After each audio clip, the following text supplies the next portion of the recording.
नमस्कार. ज्योतिष आणि रहस्यामध्ये आपल्या सगळ्यांचं पुन्हा एकदा स्वागत आहे.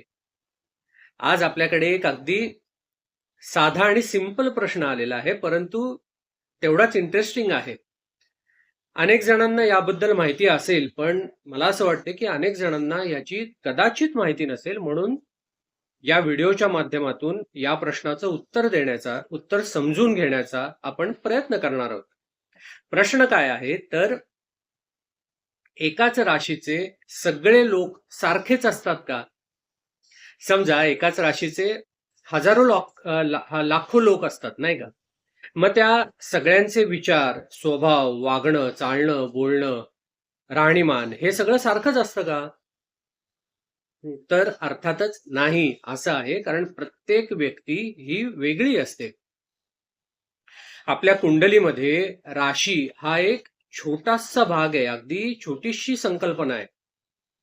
माणसाच्या स्वभावावर, माणसाच्या जीवनावर इतरही अनेक गोष्टींचा प्रभाव होत असतो. त्यामुळे केवळ राशी बघून किंवा राशी समजून घेऊन संपूर्ण व्यक्तिमत्व ठरवणं शक्य नाही किंवा ते योग्यही नाही असं आपण म्हणू शकतो.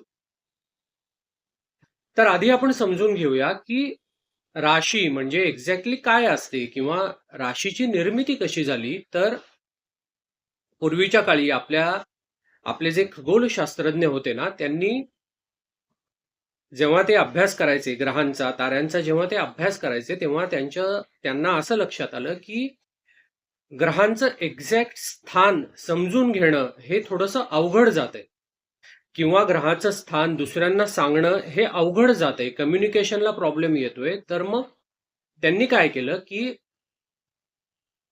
हे ग्रह कुठे आहेत, त्यांची एक्झॅक्ट पोझिशन काय आहे, ही समोरच्याला सांगायची कशी किंवा आपण कशी समजून घ्यायची.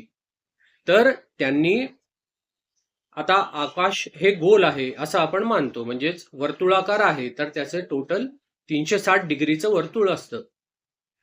तर त्या खगोलशास्त्रज्ञांनी काय केलं की त्या 360 डिग्रीचे म्हणजे संपूर्ण आकाशाचे टोटल समसमान 12 भाग केले. म्हणजेच प्रत्येक भाग हा 30 डिग्रीचा, असे त्यांनी 12 भाग केले आणि प्रत्येक भागाला एक नाव दिलं आणि त्यालाच पुढे राशी म्हणून संबोधलं गेलं. तर राशी ही एक आकाशातील एक काल्पनिक विभाग असतो असं आपण म्हणू शकतो. मग त्या प्रत्येक भागाला त्यांनी नावं दिली की हा पहिला भाग म्हणजे मेष, दुसरा भाग म्हणजे वृषभ, तिसरा भाग म्हणजे मिथुन, आणि मग त्याच नावांना पुढे राशीचं नाव जोडलं गेलं, म्हणून मेष राशी, वृषभ राशी, मिथुन राशी. तर असे हे आकाशातले 12 भाग म्हणजे राशी, आणि प्रत्येक राशी ही 30 अंशाची असते. तर अशा पद्धतीने या 12 राशींची निर्मिती झाली. तर सांगायचा मुद्दा हा की राशी म्हणजे आकाशातील 12 भागांपैकी एक भाग. आपल्या जन्माच्या वेळी चंद्र ज्या राशीत असतो त्याला आपली चंद्र राशी म्हणून ओळखलं जातं किंवा जन्म राशी असं आपण म्हणतो.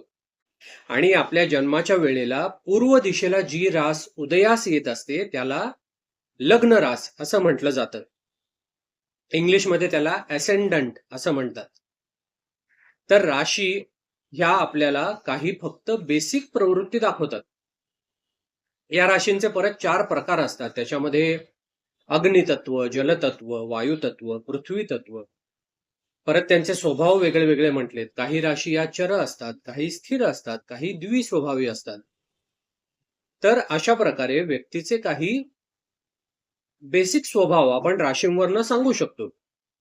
परंतु केवळ राशी बघणं हे मात्र योग्य नाही, कारण कुंडलीमध्ये इतरही अनेक घटक असतात जे माणसाच्या व्यक्तिमत्वावर, जीवनावर, आयुष्यावर, स्वभावावर हे प्रभाव टाकत असतात.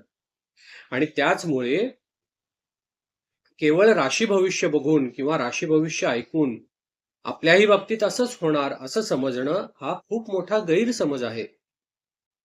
आणि त्याचमुळे केवळ जनरल रीडिंग ऐकण्यापेक्षा आपण आपल्या स्वतःच्या कुंडलीचे, आपल्या पर्सनल जन्म कुंडलीचे विश्लेषण करून घेणं हे खूप महत्वाचं असतं. आपल्या ग्रहांच्या स्थिती काय आहेत, आपल्या कुंडलीमध्ये कुठले योग आहेत, ग्रहांची दृष्टी कशी आहे, दशा कुठली चालू आहे, गोचर कसे आहेत, हे सगळं बघणं पण तितकंच महत्वाचं ठरतं. आणि त्याचमुळे दोन व्यक्ती जरी एकाच राशीच्या असल्या तरी त्यांच्या कुंडलीमध्ये असलेली ग्रहांची स्थिती वेगळी असू शकते, त्यांची दशा महादशा वेगळी असू शकते. त्यामुळे त्यांचं जीवनही अर्थातच वेगळं असतं. प्रत्येक व्यक्ती, प्रत्येक माणूस हा वेगळा असतो. प्रत्येक माणसाची जीवनशैली वेगळी असते. आपलं भारतीय तत्वज्ञान असं सांगतं की प्रत्येक आत्म्याचा प्रवास हा वेगळा असतो. प्रत्येक माणूस वेगवेगळ्या कर्मांचा परिणाम घेऊन जन्माला आलेला असतो आणि त्याप्रमाणे त्याचं जीवन तो जगत असतो. थोडक्यात ही सगळी इन्फॉर्मेशन समराईज केली तर 2 लोकांची राशी जरी एक असली तरी त्यांचं संचित कर्म वेगळं असतं आणि त्यामुळे त्यांचं जीवनही वेगळं असतं. त्यातच स्थळ, काळ आणि परिस्थितीचाही व्यक्तीवर प्रभाव पडत असतो. संस्कार, आसपासचे वातावरण आणि शिक्षण यांचाही त्या व्यक्तीच्या जीवनावर प्रचंड मोठ्या प्रमाणात प्रभाव असतो. राशी हा केवळ एक छोटासा संकेत आहे. That's it. आजची ही माहिती जर तुम्हाला आवडली असेल तर व्हिडिओला लाईक जरूर करा आणि चॅनलला जर तुम्ही अजूनही सबस्क्राईब केलं नसेल तर जरूर सबस्क्राईब करा. भेटूयात पुढच्या व्हिडिओमध्ये. श्री स्वामी समर्थ.